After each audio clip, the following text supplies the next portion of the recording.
Hello बच्चों, I wish आप लोग बहुत अच्छे हों और हमेशा अच्छे रहें, स्माइल करते रहें। आज से हम शुरू कर रहे हैं क्लास 11th की फिजिक्स।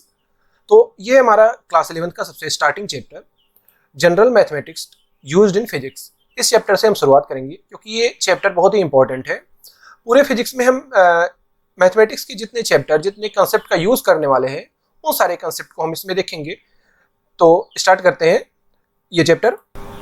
तो सबसे पहले हम देख लेते हैं सिलेबस में सबसे पहले हम पढ़ेंगे ट्रिग्नोमेट्री, फिर हम पढ़ेंगे अलजेब्रा के बाद हम पढ़ेंगे लॉगरिथम के बाद हम देखेंगे ग्राफ्स के बारे में, कुछ इंपॉर्टेंट ग्राफ देखेंगे, ग्राफ किस तरह से बनाते हैं, क्योंकि हमें बहुत सी जगहों पे फिजिक्स में भी ग्राफ बनाना पड़ेगा।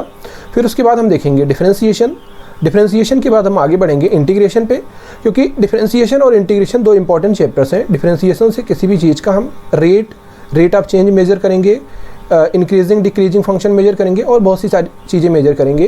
इंटीग्रेशन का यूज़ मोस्टली होगा एरिया फाइंड करने में, जैसे वेलोसिटी का इंटीग्रेशन क्या होता है।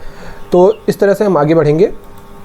उसके बाद हम देखेंगे कुछ इंपॉर्टेंट क्वेश्चंस, कुछ एडवांस लेवल के क्वेश्चंस, फिर हम इस चैप्टर को ख़त्म करेंगे। उसके बाद हम क्लास 11th की फिजिक्स का पहला चैप्टर स्टार्ट करेंगे, मेजरमेंट्स। तो आगे बढ़ते हैं। सबसे पहले हम लोग देखते हैं ट्रिग्नोमेट्री में सबसे इंपॉर्टेंट चीज़ होता है एंगल क्या होता है। तो सबसे पहले हम देख रहे हैं कि एंगल क्या होता है। मान लेते हैं हमारे पास एक सर्कल है जिसका सेंटर O है।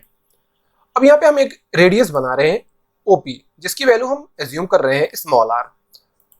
हमने एक रेडियस बना ली जिसकी वैल्यू क्या है स्मॉल r। अब हम इस जो रेडियस है OP, इस P पॉइंट को हमने थोड़ा सा रोटेट किया।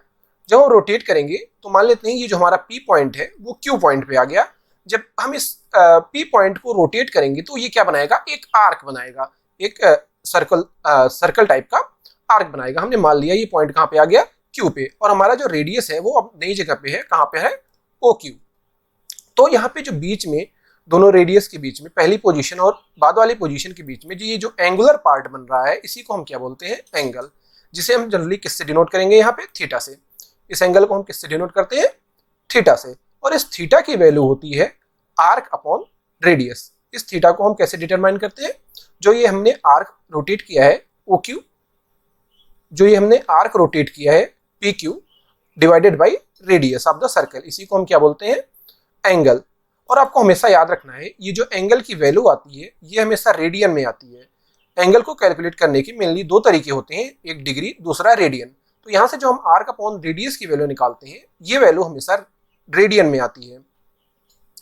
जो हम थीटा की वैल्यू आर्क अपॉन रेडियस से निकालते हैं, ये वैल्यू हमेशा किस में होती है, रेडियन में। फिजिक्स में आपको कई जगह जरूरत पड़ेगी डिग्री को रेडियन में कन्वर्ट करने के लिए और रेडियन को डिग्री में कन्वर्ट करने के लिए। तो इसके लिए आपको हमेशा फार्मूले याद रखने हैं। तो डिग्री से रेडियन में कन्वर्ट करने के लिए आपके पास फार्मूला है। मान लेते हैं आपके पास कोई एंगल दिया गया है x डिग्री, तो जब आप x को π/180 से मल्टीप्लाई कर देते हैं तो वो वैल्यू रेडियन में चेंज हो जाती है। जब भी किसी डिग्री वाले वैल्यू को आप π/180 से मल्टीप्लाई करेंगे तो वो वैल्यू रेडियन में चेंज हो जाएगी। और रेडियन से डिग्री में चेंज करने के लिए आपके पास फार्मूला है। मान लेते हैं आपके पास x रेडियन दिया हुआ है, तो अगर हम x रेडियन को 180/π से मल्टीप्लाई कर देते हैं तो वो वैल्यू किस में बदल जाती है, डिग्री में।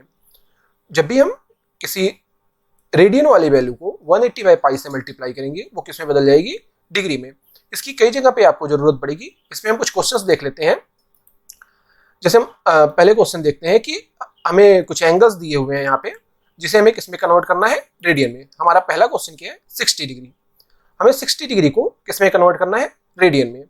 तो हमने अभी फार्मूला पढ़ा कि डिग्री से रेडियन में कन्वर्ट करने के लिए हमें क्या करना होता है, π/180 से मल्टीप्लाई करना होता है। जब भी हम किसी डिग्री को π/180 से मल्टीप्लाई कर देते हैं वो किसमें चेंज हो जाता है, एंगल, रेडियन में। तो हम यहाँ पर भी क्या करेंगे, 60 डिग्री को π/180 से मल्टीप्लाई करेंगे। 60 डिग्री को हमने क्या किया, π/180 से मल्टीप्लाई किया, तो 60 और 180 क्या होंगे, कैंसिल हो जाएंगे। तो 180 की जगह पे क्या आ जाएगा, 3, 6 3 जा 18। तो यहाँ पे वैल्यू क्या बच रही है, π/3। तो इस तरह से हम लिख सकते हैं, चाहे 60 डिग्री लिखें हम, चाहे π/3 रेडियन। तो इस तरह से हम किसी भी डिग्री वाली वैल्यू को रेडियन में कन्वर्ट कर सकते हैं। आपको ये ध्यान में रखना है, जब ऊपर 0 लगा हुआ होता है किसी वैल्यू के, वो वैल्यू डिग्री में होती है। जैसे यहाँ पे 60 लिखा हुआ है तो इसके ऊपर क्या लगा हुआ है, 0 लगा हुआ है, एक वो टाइप का बना हुआ है, इसे हम क्या कहते हैं, डिग्री। और यहाँ π/3 है जिसके ऊपर कोई भी सिंबल नहीं लगा हुआ है। अगर किसी चीज के ऊपर, किसी एंगल के ऊपर सी सिंबल लगा हुआ है या कोई सिंबल नहीं है तो उस वैल्यू को हम रेडियन समझते हैं। आगे बढ़ते हैं नेक्स्ट क्वेश्चन की तरफ। मान लेते हैं हमारा दूसरा क्वेश्चन है 240 डिग्री। 240 डिग्री को हमें किस में कन्वर्ट करना है? रेडियन में। तो सेम फार्मूला हमने पढ़ रखा है, किसी भी डिग्री वैल्यू को रेडियन में कन्वर्ट करने के लिए हम क्या करते हैं? पाई बाई 180 से मल्टीप्लाई करते हैं। तो यहाँ पे भी हम 240 को क्या करेंगे? रेडियन में कन्वर्ट करने के लिए पाई बाई 180 से मल्टीप्लाई करेंगे। तो 240 को हमने पाई बाई 180 से मल्टीप्लाई कर दिया है। तो 240 और 180 इसे हम 6 से कैंसिल करेंगे तो वैल्यू क्या आ जाएगी? 3 और 4। 180 को 60 से कैंसिल करेंगे तो 3 आ जाएगी और 240 को 60 से कैंसिल करेंगे तो 4 आ जाएगी। तो हमारे पास क्या वैल्यू बची? 4 पाई बाई 3। तो 240 को हम लिख सकते हैं 4 पाई बाई 3 रेडियन। तो इस तरह से आप किसी भी डिग्री वैल्यू को रेडियन में कन्वर्ट कर सकते हैं। एक और लास्ट एग्जांपल देख लेते हैं। हमारा थर्ड एग्जांपल है 780 डिग्री। तो सेम फार्मूला, यहाँ पर भी डिग्री को रेडियन में कन्वर्ट करने के लिए पाई बाई 180 से मल्टीप्लाई। तो यहाँ पे क्या हो जाएगा? 780 डिग्री इंटू पाई बाई 180। तो यहाँ पर भी हम जब कैंसिल करेंगे तो हमारे पास क्या वैल्यू बचेगी? 13 और 3। तो कैंसिल करने पे क्या बच रहा है? 13 और 3, मतलब कि हमारे पास क्या वैल्यू बची? 13 पाई बाई 3। तो 780 डिग्री को हम क्या लिख सकते हैं? 13 पाई बाई 3। अब बढ़ते हैं अपने दूसरे क्वेश्चन की तरफ। यहाँ पे हम कन्वर्ट करेंगे कुछ रेडियन वाली वैल्यू को डिग्री में। हमारा पहला एग्जांपल है 5 पाई बाई 3। 5 पाई बाई 3 ये हमें किस में दिया हुआ है? रेडियन में, क्योंकि ऊपर कोई सिंबल नहीं लगा हुआ है। जैसा कि मैंने आपको बताया कि जब भी कोई सिंबल नहीं होगा, सिंपली एंगल लिखा होगा, तो उसे हम क्या समझेंगे? वो रेडियन में दिया हुआ है। यहाँ पे 0 नहीं लिखा हुआ है, मतलब ये डिग्री नहीं है।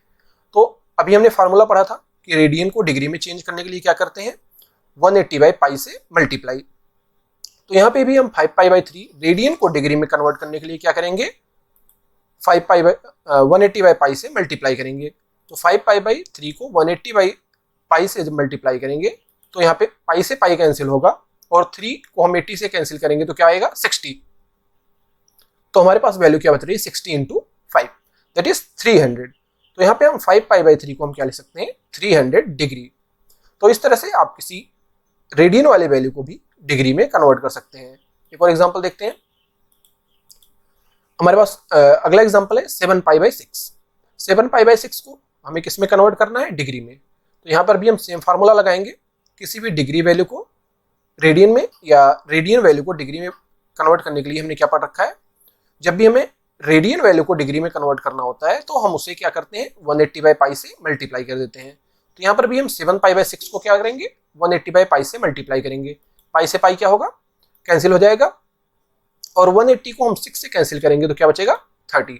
तो 30 इंटू 7 बच रहा है हमारे पास, जिसकी वैल्यू क्या हो जाएगी? 210। तो 7 इंटू 30 बच रहा है हमारे पास, जिसकी वैल्यू क्या हो जाएगी? 210। मतलब 7 पाई बाई 6 रेडियन को हम क्या ले सकते हैं? 210 डिग्री। तो इस तरह से आप किसी भी रेडियन वैल्यू को आसानी से डिग्री में कन्वर्ट कर सकते हैं। एक और एग्जांपल देखते हैं हम। हमारा लास्ट एग्जांपल होगा ये इस तरीके के क्वेश्चन का। तो हमारा एग्जांपल क्या है? 9 पाई बाई 4। यहाँ पर भी हम सेम फार्मूला लगाएंगे। इसे किससे मल्टीप्लाई करेंगे? 180 बाई पाई से। जब भी हमें किसी रेडियन वैल्यू को डिग्री में कन्वर्ट करना होगा तो 180 बाई पाई से मल्टीप्लाई करेंगे। तो 9 पाई बाई 4 को जब हम 180 बाई पाई से मल्टीप्लाई करेंगे तो पाई से पाई क्या होगा? कैंसिल हो जाएगा। और 180 को 4 से जब हम कैंसिल करेंगे तो इसकी वैल्यू क्या आ जाएगी? 45। तो 45 इंटू 9 हमारे पास बच रहा है, जिसको हम क्या ले सकते हैं? 405 डिग्री। तो यहाँ से 9 पाई बाई 4 की वैल्यू क्या आ गई? 405 डिग्री। तो इस तरह से आप डिग्री से रेडियन और रेडियन से डिग्री में कन्वर्ट कर सकते हैं। आपको ये हमेशा याद रखना, क्योंकि मोस्टली जगहों पर आपको फिजिक्स में इसकी जरूरत पड़ेगी, डिग्री से रेडियन में कन्वर्ट करने के लिए और रेडियन से डिग्री में कन्वर्ट करने के लिए। आई होप कि आपको ये चीज समझ में आ गई होगी। अब आगे बढ़ते हैं, कुछ जनरल फार्मूलों की तरफ बढ़ेंगे। अब ट्रिग्नोमेट्री में कुछ जनरल फार्मूले देखेंगे, जैसे साइन थीटा, कॉस थीटा, ये सब आपने एक बार पढ़ रखा होगा क्लास 10th में। मैं आपको रिवाइज करा देता हूँ। जैसे मान लेते हैं हमारे पास एक ट्रायंगल है, ये एक राइट एंगल ट्रायंगल है। मान लेते हैं ये ट्रायंगल हमारा ABC है। अब जो सबसे बड़ी वाली साइड होती है उसे हम क्या बोलते हैं? हाइपोटेनस, जिसे हम H से डिनोट करेंगे। हम जिस एंगल को यहाँ पे स्टडी कर रहे होते हैं, मान लेते हैं हम A एंगल को स्टडी कर रहे हैं, इसे हम थीटा मान रहे हैं। तो इसके जो सामने वाली साइड होगी, बिल्कुल जो हमारी साइड BC दिख रही है, इसे हम क्या बोलेंगे, परपेंडिकुलर। यहाँ पे हम BC साइड को, क्योंकि ये थीटा के जस्ट सामने है, तो इसे हम क्या कहेंगे, परपेंडिकुलर। और जो थर्ड साइड बच रही है उसे हम क्या कहते हैं, बेस। तो इस तरीके से पहले आप परपेंडिकुलर, हाइपोटेनस और बेस समझना सीख जाए। यहाँ पे आपको ध्यान रखना है, जो थीटा के सामने वाली साइड होती है उसी को हम क्या कहते हैं, परपेंडिकुलर। क्योंकि यहाँ पे हमने थीटा ए को मान रखा है, तो इसके सामने कौन सी साइड है, BC, इसीलिए हम इसको परपेंडिकुलर बोल रहे हैं। अगर हमने थीटा C को माना होता, उसे स्टडी कर रहे होते हैं, तो हमारा परपेंडिकुलर AB हो जाता। बेस और परपेंडिकुलर आपस में इंटरचेंजेबल होते हैं।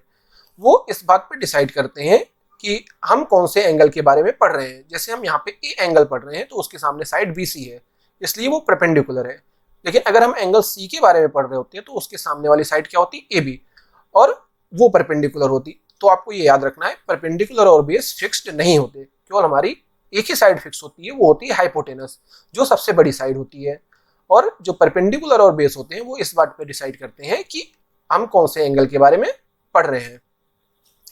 तो हमारा जो साइन थीटा की वैल्यू होती है, वो क्या होती है, परपेंडिकुलर बाई हाइपोटेनस। ये जनरल फार्मूला है हमारा। इस तरह से हम साइन थीटा की वैल्यू निकालते हैं। हमारी जो अगली वैल्यू होती है कॉस थीटा, वो क्या होती है, base by hypotenuse. Next value हमारी क्या होती है, टेन थीटा। टेन थीटा की वैल्यू होती है परपेंडिकुलर बाई बेस। उसके बाद जो हमारा अगला ट्रिग्नोमेट्रिक रेशियो है, वो क्या है, कॉट थीटा। कॉट थीटा की वैल्यू होती है base by perpendicular. Next is sec theta. Sec theta को हम लिखते हैं हाइपोटेनस बाई बेस। और the last one is cosec theta. Cosec theta की वैल्यू क्या होती है, हाइपोटेनस बाई परपेंडिकुलर। आगे बढ़ते हैं। आगे आपको ये एक टेबल दिख रहा है। इस टेबल में जो वैल्यूज दी गई हैं ट्रिग्नोमेट्रिक रेशियोज की, आपको उसे याद कर लेना है। ये जनरल वैल्यूज हैं, आपको 90 तक ये टेबल आपको याद ही होना चाहिए। जैसे साइन 0 की वैल्यू 0 होती है, साइन 30 की वैल्यू 1/2 होती है, साइन 45 की वैल्यू 1/√2, साइन 60 की वैल्यू √3/2, साइन 90 की वैल्यू 1। तो इस तरह से इस टेबल में जितनी भी वैल्यूज हैं वो आपको याद रखनी है, क्योंकि फिजिक्स में इनका भी बहुत ज़्यादा यूज होने वाला है। कॉस 0 की वैल्यू 1, कॉस 30 की वैल्यू √3/2, कॉस 45 की वैल्यू 1/√2, कॉस 60 की वैल्यू 1/2, कॉस 90 की वैल्यू 0। इसी तरह tan 0 की वैल्यू 0, tan 30 की वैल्यू 1/√3, tan 45 की वैल्यू 1, tan 60 की वैल्यू √3 एंड tan 90 की वैल्यू इनफाइनाइट। तो ये जो टेबल में जितनी वैल्यूज दिख रही हैं, आपको ये इतने याद होने चाहिए। तो आज का लेक्चर यहीं पे खत्म करते हैं, क्योंकि आज ये हमारा पहला लेक्चर है, तो इसे छोटा ही रखते हैं। बाकी हम कल से आगे बढ़ेंगे,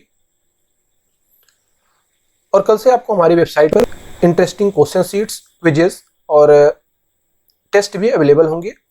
उससे भी समय पर बताया जाएगा लेक्चर में कि आपको कब कौन सा क्विज सॉल्व करना है, कब कौन सी सीट सॉल्व करनी है, और कब कौन सा टेस्ट देना है। तो बने रहे हमारे साथ, और जो भी आपको क्वेश्चन सीट, क्विजेस या टेस्ट जब भी बताया जाए, आप उसे सॉल्व करते रहें। आई होप कि आप हमेशा बेस्ट करेंगे। Thank you so much.